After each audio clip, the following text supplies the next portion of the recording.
It's seafood the old-fashioned way in the newly renovated Don's Seafood Restaurant. The same Landry family that served your grandmother, grandfather, it's still here, and it's still great.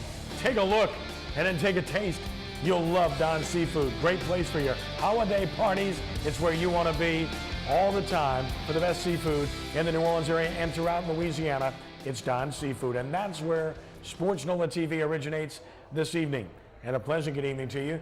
Ken Trahan with sportsNOLAtv, and happy Thanksgiving to you, one and all. We give thanks for so many things, and as we give thanks today, we'll give thanks to our local teams who all won this past week, including the NBA team, who's on a 3-game win streak.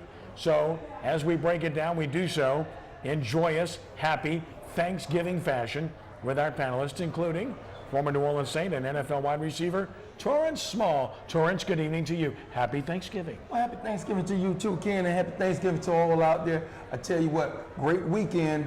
Pelicans, LSU, Tulane, all victory. But the weekend just wasn't the same without the Saints playing on a Sunday, although they won Thursday. It just wasn't the same, but I did enjoy this weekend. I'm glad you enjoyed it. Brian Alley Walsh of sportsNOLA.com joining us now per usual, and I know Brian's happy to see a bunch of winners as well. Brian, good evening to you. Dr. Trahan, it's always a pleasure to be here. I wouldn't get out of my sick bed for anything but this, to be on this dais with guys like Kenny, Torrance, and our good buddy, RJ. And that is our Hall of Famer indeed, number 57, Pro Football Hall of Famer, Saints Ring of Honor, Saints Hall of Famer, Pahokee, whatever. Just put him in your Hall of Fame. Just get it done, get it over with. Ricky Jackson. Ricky, good evening. Good evening, Ken. I tell you what, it's great to be here, but a guy hollering about being sick, man, I never heard nothing like that, you know. This is soft player, I'll put it like that. But it's always glad, man. The Saints, all the great teams in here that we have in the city, all of them won this week. And anytime, man, you can win, ain't nothing like it. Did you ever play hurt? This guy played with a plastic plate in his face after almost killing himself in an automobile accident. And this guy talking about sick. I tell you what, he's playing with more than something plastic, and you believe it. Speaking of playing, we'll return in just a moment to take a look at the highlights of the Saints win over the Falcons in Atlanta as sportsNOLAtv continues from Don's Seafood on WHNO Channel 20.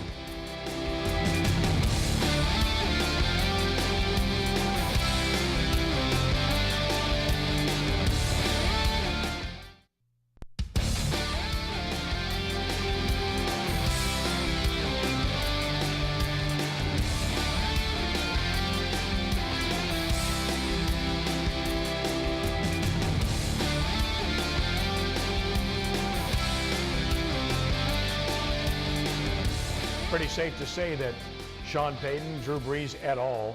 Have turned things around against the Falcons during the course of their stay here in New Orleans, much to the delight of Saints fans. Ken Trahan, sportsNOLAtv, Don's Seafood in Metairie. The Saints 17, the Falcons 13. Brian, as you look back at this game, it's a tough game to play. Short week, had to travel on a Wednesday, and obviously against a motivated opponent, regardless of record, that wanted to wreck this season. Falcons were ready to play and played well. I thought the Saints showed a lot of poise and maturity to win this game. I agree with you, and in honor of the win, Sean Payton, I do this for you. That roasted Falcon was outstanding.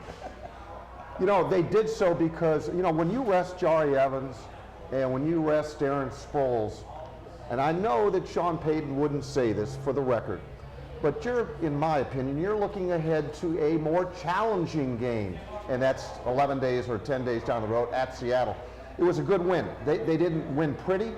It was an ugly win, but you know what? Like you said, Kenny, they took care of business, and now they're 9-2 going into Seattle. Well, you get those two back, I would think. Vaccaro healthier, and those are big items, obviously, moving forward. And perhaps it's time for a new commercial. Ponade Panther. I'm just saying, put it on the menu at Don's. Why not? Torrance, when you look at the Saints' offensive performance in this game, only 17 points. That matches the season low, obviously. And, of course, they only scored 40 points in 2 games against the Falcons, and they won both games. Tells you about where this team is this year. Well, again, the growth. We're growing. We're becoming a great team, a good team. No, we have a good team. We're becoming a great team because these guys We're winning the close games. We're doing the things that we need to do during the game and at the end of the game to finish. And the key thing in these bowl games is finishing, and we're learning how to finish. And we finished that game at the end. And Falcons right now, they just didn't have enough. They always start out fast. It seemed like we had control of that game from the beginning to the end. They always start out fast, but then they fizzle out at the end. Ricky, this was all about the Saints defense. You only score 17. You got to play good defense to win. And the Saints did 5 sacks. And when you look at that defensive line, Cameron Jordan, Akeem Hicks, Junior Gillette in particular, Bunkley's playing solid, Johnson playing solid. Whoever plays, whether Walker's healthy or not, Foster, that's a really good defensive line, isn't it? Yeah, I'll tell you what, I think they're one of the best in football. I put them right up with Carolina Panthers, you know, and Kansas City. They got some good defensive line out there, but the Saints rate real high. And just to see how they dominate the ball game the other night, I mean, Atlanta quarterback, you know, he got a lot of fear in him anyhow. So by them hitting him a lot and often, that gave him more fear. Brian, as far as the Saints offense is concerned, I like the fact that there was a semblance of balance again, and that's all about Pierre Thomas. I don't want to get on this bash Mark Ingram thing again, but the reality is Pierre Thomas makes people miss. He has better vision. He makes tacklers miss. He can get by people in the open field. We saw that both in the running game and in his receiving yardage in this particular game. Yeah, I agree with you. And what I like, what we're seeing the last 3 weeks is that they have established more of a semblance of a running game. And again, I go back to saying this, is you don't need to have a 1,000-yard rusher, you don't need to have a 100-yard back, but you do need to run efficiently, and they're doing a better job of that. And it's really important, Torrance, to do that because as you get into the latter stages of the season, you've got to winterize this offense a little bit. You'll be outdoors in Seattle, outdoors in Carolina, indoors in St. Louis. But again, later in the season, you need to be able to run the football. Yes, you want to be prepared for any type of situation. And there will be some cold games coming up. Some weather might be affecting us where we do have to run the ball, and we will be able to run the ball. The one thing, Pierre has been consistent. He's been consistent all his career. This has been a great player for us, a steady player, a player that we can depend upon.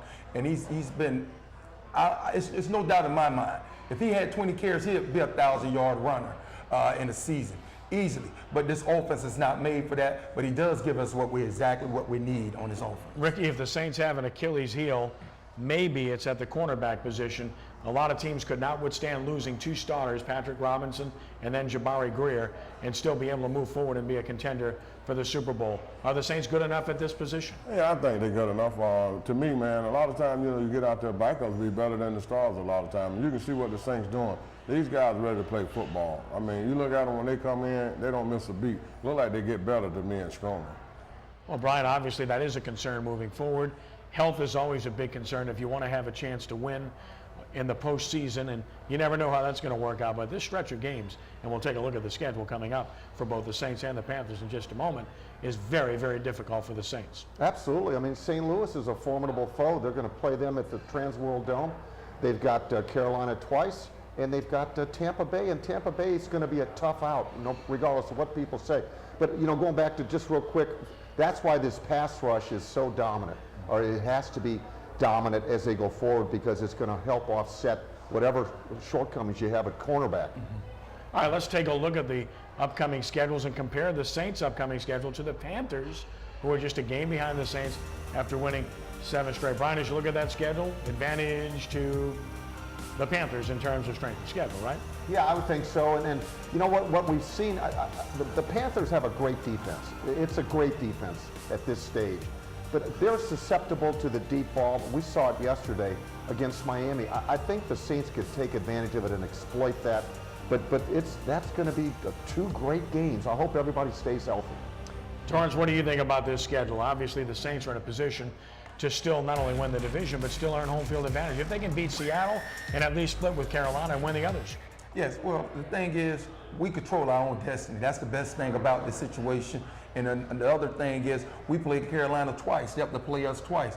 And I know a lot of people looking at tough games. I'm looking at it should be 2 wins that we have to go in there looking at that. So if we give them 2 wins, even though they win the other 3, I think we still have an upper hand on it. Ricky, not just the 2 Carolina games in Seattle, but St. Louis playing much better. Saints lost there the last time they went there in 2011. Tampa Bay playing much better. They've won 3 straight. This is a tough schedule. Well, just like Terrence said, you know, we're in control. You know, we control our own destiny. And I'll tell you what, all those teams that got the playoffs, they feel the same way about us. Oh, I think that's right, Brian. I think obviously the Saints are legit. They're clearly one of the top 4 teams in the league, certainly top 5, if not top 3. Well, what I like about this is it's a challenging 5-game slate here, and it's going to make this team play all the way down. I like them playing as they go into the postseason as opposed to resting going into the preseason. We'll take a time out here. When we return in just a moment, we'll take a look around the NFL with results and analysis as Sports NOLA TV continues from Don's Seafood in Metairie on Veterans Boulevard here on WHNO Channel 20.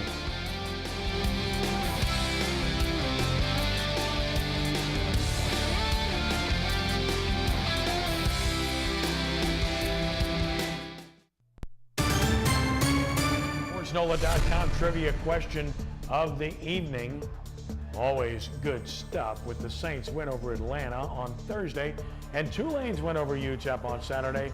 The Saints, LSU, and Tulane have all clinched winning seasons. Before this year, how many times have all 3 teams finished with winning records in the same season?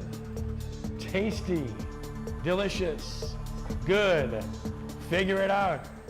And we'll give you the answer a little bit later in the program. Ken Trahan, Sports NOLA TV from Don's Seafood, 4801 Veterans Boulevard in Metairie. Let's take a look at the results from the NFL this past weekend to further position teams for a postseason run. As the numbers come in, we see that the Baltimore Ravens, of course, took care of the Jets, who really aren't very good. That Saints loss to them just really is disappointing. Pittsburgh took care of Cleveland. The Steelers have awakened. Tampa Bay, big win at Detroit. They've won 3 straight. The overtime tie, Minnesota, Green Bay. Matt Flynn played extensively for the Packers. How about Jacksonville? They scratch, and they beat Houston, who's really fallen apart.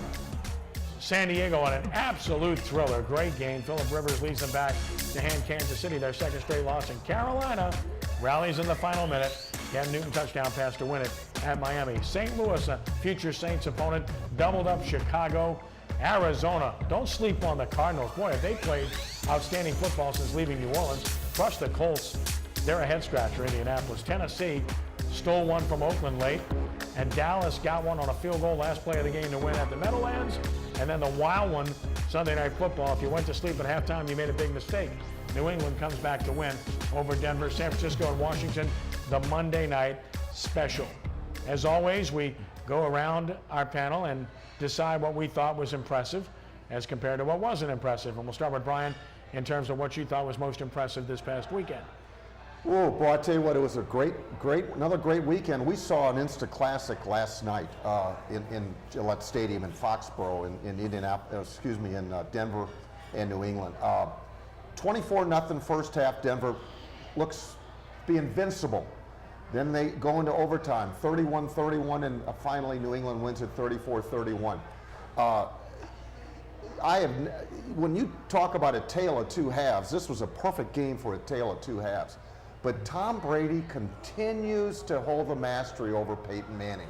10-4 now in head-to-head matchups. And Tom Brady just solidified himself as a guy that can win big games.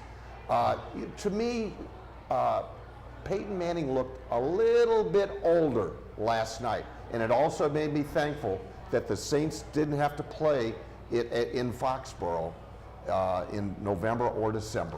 Vicious conditions to play in, and Tom Brady is a better off-weather quarterback than Peyton Manning. I think that's clear as we look at the body of work over the course of time. Torrance, what did you see that impressed you? Yes, a lot of great games this week, but I like to go to the Detroit Lions and Tampa Bay.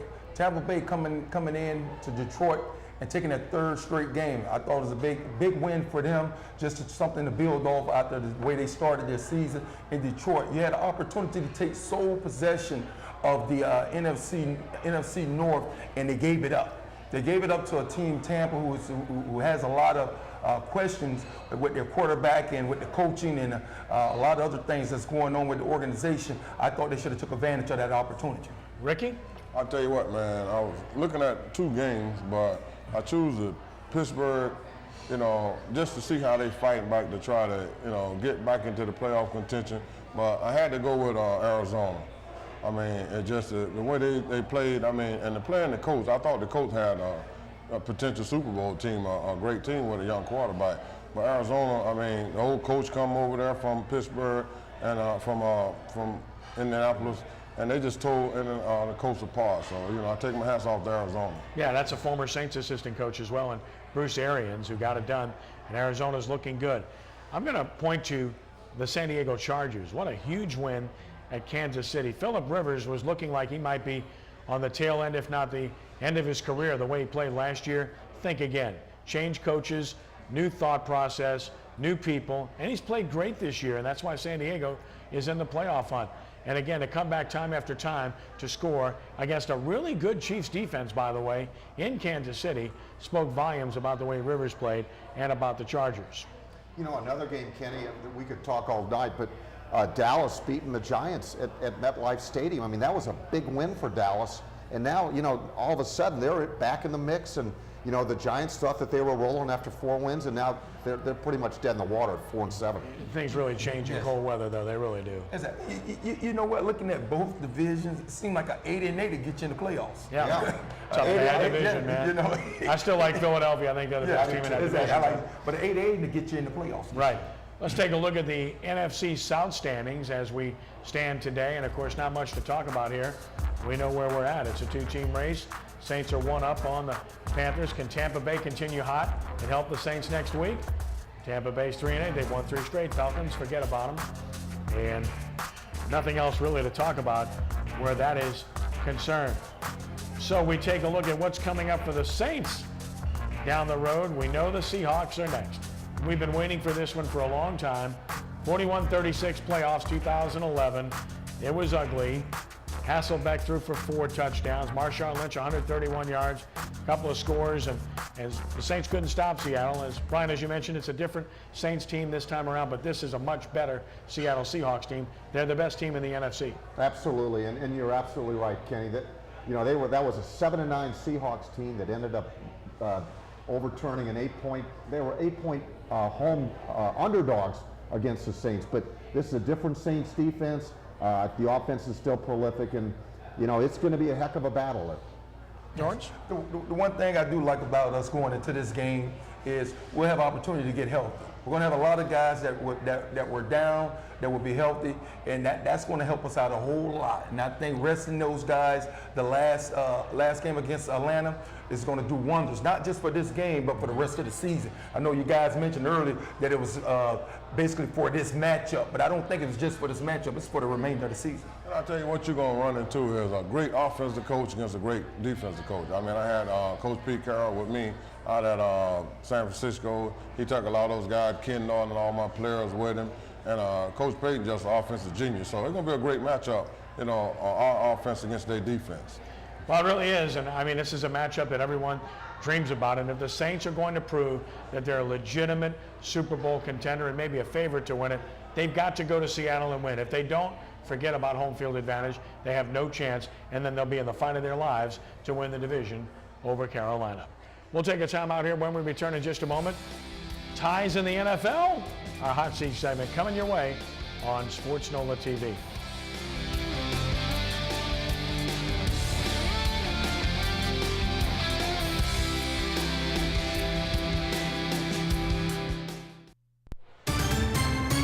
sportsNOLA.com trivia question of the evening is a good one. A bunch of winners. And how many times does it happen? When's the last time it happened? The Saints win over Atlanta on Thursday and Tulane's win over UTEP on Saturday. The Saints, LSU, and Tulane all clinched winning seasons. Before this year, how many times have all 3 teams finished with winning records in the same season? The answer is turn of the century, 2000 and 2002. They did it twice. Think about it, folks. Tulane went to a bowl in 2002. They had a winning season in 2000. Nick Saban's first year at LSU in 2000, and the Saints, of course, had a very special year in 2000. And then, of course, fast forwarding to the 2002 season, they lost their last 4 games when they had a chance to go to the playoffs. So there's the answer. Good stuff. sportsNOLAtv continues from Don's Seafood, 4801 Veterans Boulevard in Metairie. And it is time now for our hot seat segment. And the Hot Seat segment is brought to you by Pride Services AC and Heating. Pride Services handles all your AC and heating needs. Since 1984, Pride Services skilled technicians have serviced and repaired all brands and models. They never charge for on-site estimates and pride themselves on fast, reliable service. Get out of the hot seat and call Pride Services. Pride Services will fix it right today, be here tomorrow, since 1984. Kiss your sister. Ties in the NFL. We saw it last year. We saw it this past weekend with Green Bay and Minnesota, and we almost had another tie at New England, were it not for a muff punt that likely would have occurred. Hot seat topic. Are ties good, or should games be resolved for a winner in the NFL every time, not just in the playoffs? Brian Alley Walsh, the floor is yours. Thank you, Dr. Trahan, as always. Ties to me are like kissing a colleague. Oh, ugh. I'm all for this. I'm all for this. Just as we're not going to change the way that the officiating deals with the rough treatment of quarterbacks, they're going to call anything to the head. Look, as long as the NFL continues to play football, they're going to have an overtime period, and they're not going to ask their players to play anything beyond what the normal limit is. If it means they play 15 minutes overtime, so be it.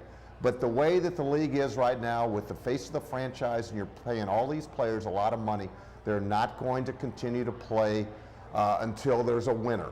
That's just the bottom line. And no matter what you think about it, ties are going to be just they're going to be few and far between in the NFL. They want to settle the game after the overtime period, and that is it.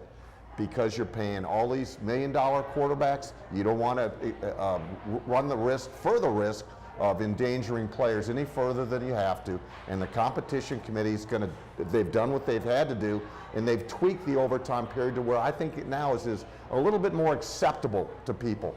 But they're not going to play until the winner take all. So that's just the way it's going to be. So what do we do for playoff time?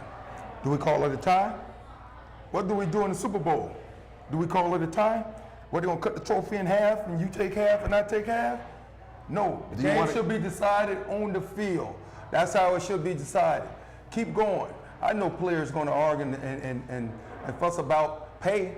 I was one of those players. I didn't like the way we played in the preseason. The owners get paid the same amount of money, but we got paid a different salary. I thought we should have got paid the same amount as well. It's a point. Those points that I looked at, but how we're going to decide everything, you got to look at it. If you're going to do it during the season, why change it in the playoffs and during the Super Bowl and all? You're going to change the rules then, so the rules just only affect during the season. If we're going to go overtime, if we're going to have ties, I don't think you're going to have a tie in the playoff, and I don't think you're going to have a tie in the Super Bowl. You're going to finish that game, let the guys finish the game. Well, I look at it and I understand what Terrence's saying, but my thing is they changed the rule for overtime. Now each team get a chance to get the ball. So they did try to make adjustment on some of them. But it ain't gonna never suit people. But what they trying to do is play the 4 quarters, give you one more quarter and cut the game. And because they understand that, these guys, they ready to get off the field. Referees ready, everybody ready to get off the air, ready to go home in this regular season. But, so my thing is, I go for it down. Let them play the 5 quarters, and if they can't nobody win, let them be a tie. It'll help somebody down the road in the playoff or whatever, in the standing. But for us, my thing is, you can't do nothing about that. They got the rule. They done made adjustment to it, so be it. In response to Torrance's point, is the reason that they determine a winner in the playoffs is because you can only send one team advance to the next round. That's why you have to determine a winner. Rules are rules. Well, we're talking about rules. If you're telling me the rules, if you're telling me that the rules are we're going to allow ties, give me a tie in the playoff. And Ken, I tell you what, you see that lick on Drew Brees? Now they gave the guy the fine and the penalty. The next week they come back, we had 2 big hits, nobody get fined, nobody get a penalty. So that's what I'm saying. After they look at it, they make adjustment. Was the Ahmad Brooks a good call then, or a bad call? What I mean, Was it a good call or a bad call? But they fixed it the next week. Well, so we're gonna fix this the next week, and next year we'll let the teams finish the game out and have a winner and get rid of all these ties. All right. All right, it's time to render a judgment here. Why do you have different rules for the regular season as compared to the postseason? Why don't you have uniform rules across the board? If you did that, then obviously you wouldn't have ties in the regular season. That said, I fully understand why they do this, and I don't disagree with Ricky at all. They did amend the rules. They now make it more equitable. They're still playing football, unlike college football with their overtime system, or high school football where they get the ball at the 10-yard line here in Louisiana. They're playing the game, and I like that. I don't mind ties in the regular season. On a personal level, I'd like to see outcomes decided, but I don't mind them at all. And they do factor in the ultimate decision-making in terms of the standings and who finishes where. So I get it completely. It is self-preservation. Injuries are avoided by not going any further. I'm not interested in a non-football situation where you have somebody giving the ball in a second overtime at the 25-yard line or the 10-yard line and say, okay, it's like a golden goal in soccer. See who scores. Come on. Just stay with it the way it is. I'm okay with that. I don't have any problem with it. You know, when it comes to ties, I'm not interested. I just sigh. It looks like a lie to me. I don't know. I'm not real interested in the whole thing. I guess in the final analysis, when it comes to tie, I ask why? Why can't someone win? Why isn't someone good enough to score? We're talking about a field goal. We're talking about an idiot kicker, okay? Kick a field goal, win the game, and the tie. Back in just a moment to talk college and high school football as sportsNOLAtv continues.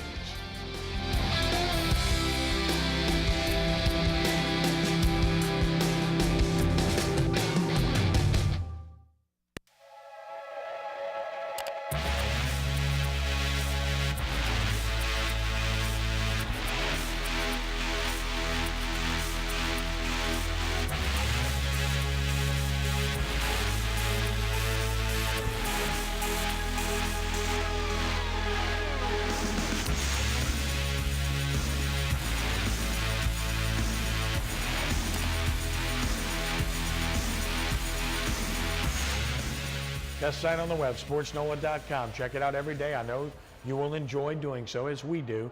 Some very good contributors. We're very happy to have them with us, including Brian. So check us out at sportsNOLA.com. Lenny Van Gilder as well, and you got his Twitter handle, as you just saw.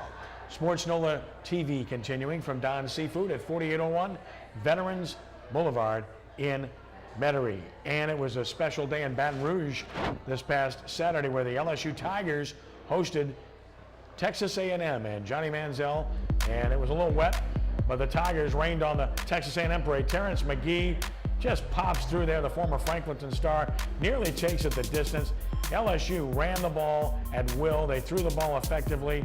They jumped on top early, and Brian, they never looked back. Some impressive performance. Big win, and I'll tell you what, I think they moved Johnny Manziel one step closer to the NFL. I agree. And Torrance's defense they're fast. They were all over him. They forced him to do things he didn't want to do. They covered their receivers. Where's this defense been all year? Well, I got one word for the defense: discipline. They were disciplined. They kept him inside. They made him throw the ball. They didn't let him get outside and do all the things Johnny Manziel likes to do.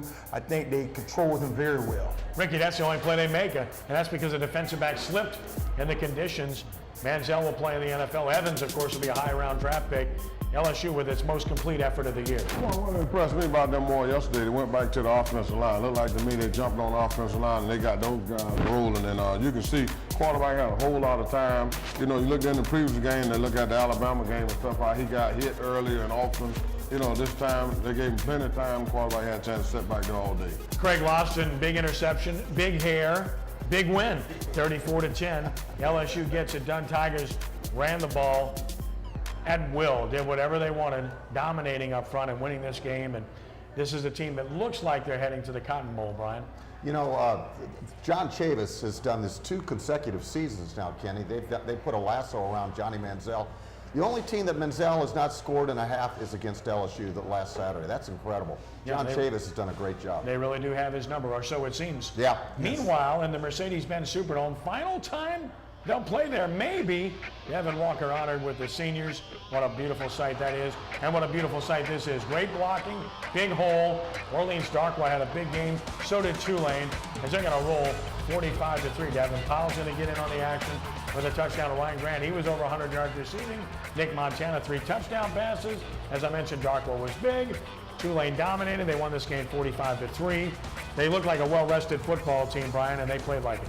Complete game, and you know, when you run the ball as effectively as they did, no turnovers, Kenny, no sacks allowed. It was a very complete game for Curtis Johnson. 7 wins now. They're going to a bowl game, Torrance. Yes, going to a bowl game, and hopefully they might be here. Be glad to see them, but hopefully something bigger. Ricky, they still have a chance to win Conference USA. They have a huge game at Rice this coming Saturday. They're 2 touchdown underdogs. But if they play like that, they'll have a shot. I'll tell you what, man, they done did enough for me this year just to win 7 ball games. I've been real impressed with them, and I hope they have a great recruiting class and get better for next year. Yeah, it's a good story. It's a good program, and Brian, the first time that they will have gone bowling since 2002. And I'll tell you what, it couldn't have come at a better time, Kenny, when you think about they've got that new stadium next year, and it's such a positive to be going in not only with a winning program, but a bowl program, and that says a lot. And a good chance that they'll play Louisiana Lafayette in the R&L Carriers New Orleans Bowl, but stay tuned, that is still a fluid situation. And when you speak about Louisiana football, LSU consistently at a high level. Tulane has risen. ULL's been there for a few years. ULM had a really good year last year. Ditto Louisiana Tech. And now you've got a couple of other teams, McNeese State and the Southeastern Lions, who have risen up. Big stuff. The Lions are going to the Division I football championship playoffs. What a year they've had, Brian. You know, Ron Roberts, he's quietly and quickly built this team into a Division I powerhouse right now. They're 10-2. They're going to host a quarterfinal game at Strawberry Stadium. I agree, Kenny. This is it's wonderful for football in this area. Torrance, it just speaks volumes about the football in Louisiana, but also about the talent we have in this area. As you see Tom Burnett making the presentation. What a job by Southeastern. Yes, Louisiana has a lot of talent down. It's a lot in this pool, and if we can keep it all in here with all the schools that we have, that'll help all the schools to improve, not just Southeastern, but you have your Tulanes and the rest of the schools to improve. I knew Southeastern was on the rise when they beat my beloved Alcorn last year. Ricky, I know you're a big fan of Southeastern and happy to see what they've accomplished. You just don't want to think about the memories of training camp there in 1986 under Jim Mora. Yeah, I'll tell you what, man, it was hot, but you can see that these guys got speed, and that's what exciting about that team. Got a great quarterback, and got a great arm, and he can throw the ball to those speedy guys that he have too. Well, it's a great story, and they've got a shot with the way they play football, in particular on the offensive side of the football. We'll be watching with great interest as the Division I playoffs get underway. Playoffs too, by the way. Imagine that. Playoffs in football. It can happen. Are you listening? Anyone? Anyone? Prep football, always a passion for us. And of course, we select our Prep Player of the Week for sportsNOLA.com, the Greater New Orleans Quarterback Club, WHNO TV, and WGSO 990 AM. And our Prep Player of the Week for week number 12 is Covington running back C.J. Sims, the senior, in a regional playoff game at Gonzales against East Ascension against a higher seed, went for 29 carries, 244 yards, 3 touchdowns, and he caught 2 passes for 18 yards as Covington moves on to the quarterfinals for the first time in a long, long time on a big night by C.J. Sims. Just another example of the fine talent that we have in this area, Brian. Kenny, I'm still having a hard time figuring out the LHSA state playoffs. I know Covington's in there and everything, but please change the format for next year. Yeah, we were talking to Cyril Crutchfield earlier today. This poor guy, he had to beat Jesuit a second time. Now he's got to beat Rummel a second time, and if he can do that, then he may have to beat Holy Cross a second time for a state championship. That is ludicrous. Well, you know, and I know we beat this like a dead horse, but it just dilutes the whole championship format. That's it in a nutshell. It really is, Ricky. It's you like to play everybody. I know you wanted to play everybody when you were in Florida. Oh, I mean, when you're that young, you don't pay that no attention. All you want to do is get out there and hit somebody. But I mean, it ain't been done this week. They got to buy you class, Grambling and Southern. So there's a lot of great football around here. Yeah, there is. That's another one to point out, too. And Torrance, clearly, it's a shame we won't see those matchups. We saw during the regular year, we saw Carr and Curtis. We couldn't see that kind of matchup again, even though they're in different classes because it's a split situation, and that's unfortunate. Yes, the kids are having fun, but us as adults and fans, we want to see those matchups. We want to see that competition. We'd love to see that. I think it'll be great for the city. But hopefully they'll take a look at it and rearrange some things. Yeah, we want to see the best versus the best, and unfortunately, that won't happen this time around. But as we get deeper into the playoffs, the best teams separate, and we see the best of the best, and we're certainly looking forward to that, even though we're dealing with 9 classes, even though we have a weekend where you have quarterfinals in some classes, semifinals in others. Go figure. Torrance Small, always a pleasure, my friend. Thank you for being with us today. Oh, pleasure being here. See you guys, and I like Happy Thanksgiving. Happy Thanksgiving to you guys. And if you get an opportunity, go out and see Chappelle Chipmunks. They're in the tournament this week in Hancock. I'm going down to take a look. Way to go, Torrance. Back in just a moment to tell you all about Don's and the wonderful food here on sportsNOLAtv on WHNO Channel 20.